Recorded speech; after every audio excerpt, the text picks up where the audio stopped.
studying neurology and psychology and different things, trying to fix Anneshia. And when I came across Dr. Joseph's work, and I was at the same time studying for my degree in computer programming technology simultaneously, all the two just came together. And I went into my own childhood and started extracting my unconscious belief system, and I started carrying it around with me. And as I started looking throughout the course of a day, and I started looking back at my list of my issues, I'm like, every decision I make every day is connected to one of these belief systems from my childhood. And so I started researching, what is the truth? What is the truth? What is the opposite? What's the negation of this lie? And so I started putting positive information inside of me so that when the lie pings, I had other stuff to pong it with. And it started changing my life. I started getting out of negative relationships, leaving negative people along. I lost weight. I stopped smoking cigarettes. I mean, my whole life started changing once I started doing this work. So that's how the program started. It started as a project on Anneshia. Self-help. Anneshia, talk a little bit. What are some of these lies? Can you give an example? I can give an example that one of my biggest issues is your self-worth is connected to your latest and greatest performance. Mm-hmm. Now, the issues, people can get them in various ways. Someone may just have the issue that says your self-worth is connected to your performance.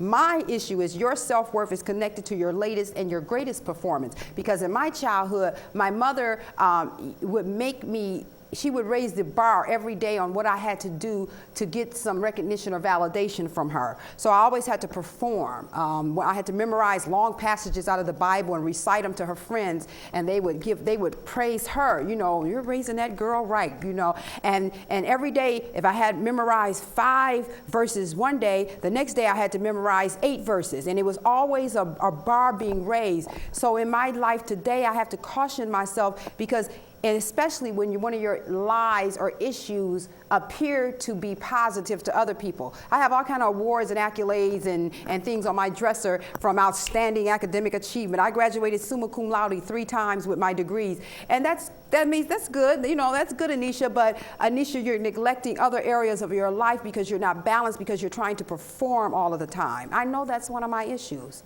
I have an issue that says, compared to others, you come up short. And it makes me compare myself to others. Who do you compare yourself to?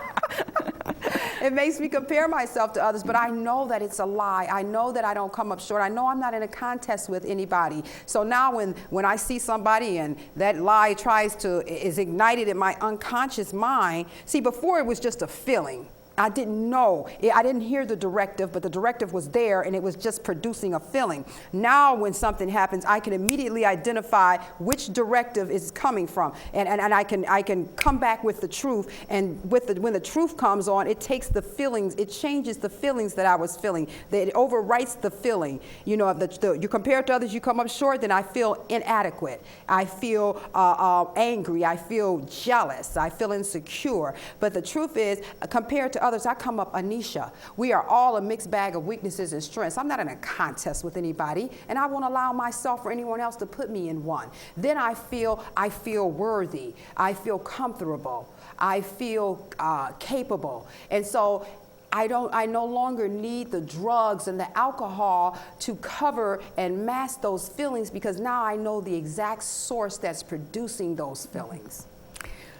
Who uses the program? How do you use it, or who do you use it with, Anneshia? Well, currently the program is I contract with 61st District Court, Drug Court, and Sobriety Court, and I have contracted with them off and on for the last 4 years.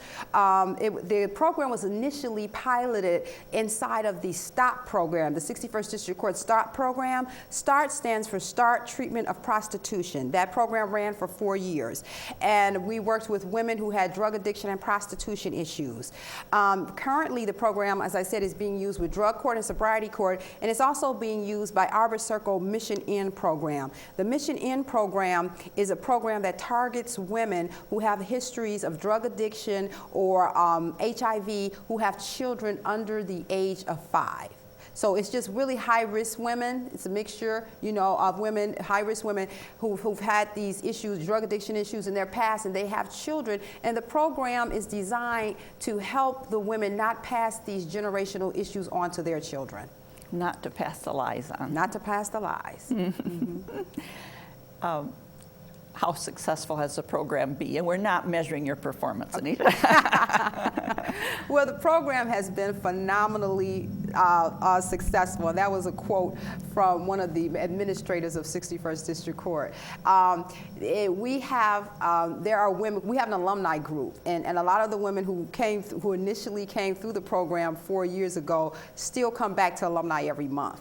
And some of the women who have never had a legitimate job in their lives are gainfully employed. Some of them are in college in their second and third semester. Some of them have finished vocational training and are working, as one is the medical biller. There's different things. And not only are they successful externally, it's the internal success that they have. That I can walk up to one of the ladies, you can walk up to any lady that has been through the program and ask them to name off their 10 top issues. Sometimes they refer to them as lies, sometimes they call them issues. Name your 10 top issues. They will rattle those off at the top of their heads.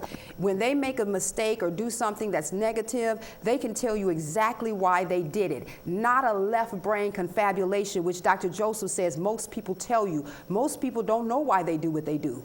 And they tell you left brain confabulations. They can tell you, I took money that I needed for my bill and I bought somebody else something with that money. Why did you do that? Because I have an issue that says everybody is more important than me. I have an issue that says my needs are not important. I have an issue that says I have to compensate for my presence with goods and services. I have an issue that says I have to assume the responsibilities of others. That's why I did that. Mm-hmm. And so not saying that because they know their issues, because all of my clients get their issues on laminated 4x7 index cards with a lie on the front and the truth on the back. Just because they know their issues does not mean they're instantly able to stop. These are unconscious belief systems. They've been, working their magic, their terror, or whatever you want to call it, in their lives for years. But now they know why they did it. And they also no longer feel that people and situations have power over them. They realize the only reason I did that was because of this issue. I didn't get played. I'm not stupid. I have an unconscious belief system. I had some bad code written in my childhood. I had a syntax error in my programming. And now I have to go and fight those issues. So they still make mistakes, but now they know why they made them. They can know the truth, and they know that I don't have to do it again. I'm almost breathless. It's just absolutely remarkable, Anneshia.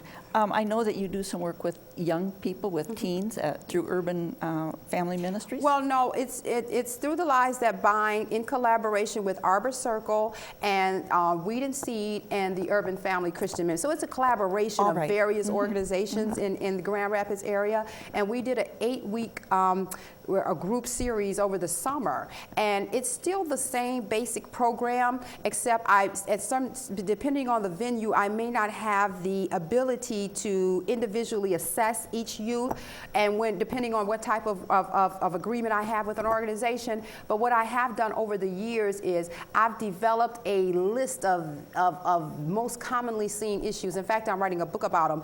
And not only have I developed issues as it relates to people, but I've developed a list of issues as it relates to various places where people reside. So a lot of the inner city, a lot of the poverty and inner city cultures, they have belief systems that are specific to if you're raised in that environment.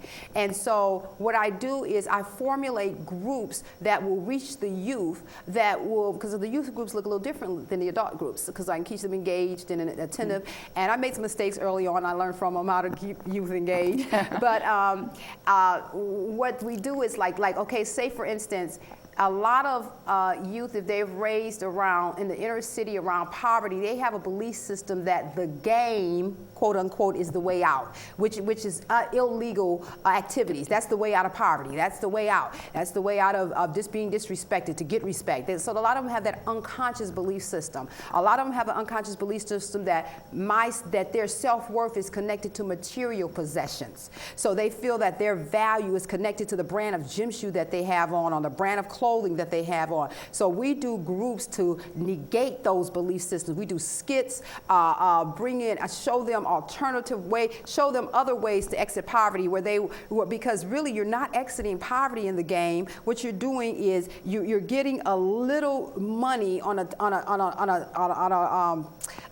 time plan because it's not going to last. You know, you're going to have to. The police are going to come get you, and they're going to come take all the stuff that you have, and it's going to become property of the state of Michigan. We're going to have to close, Anneshia, but it's wonderful. Thank you so much for telling us about the lives that bind. Oh, you're welcome. Thank you for having me. And thank you for watching NPO Showcase, a regular feature at GRTV. If your nonprofit wishes to be showcased, you can call me, Barbara, at 459-4788, extension 115.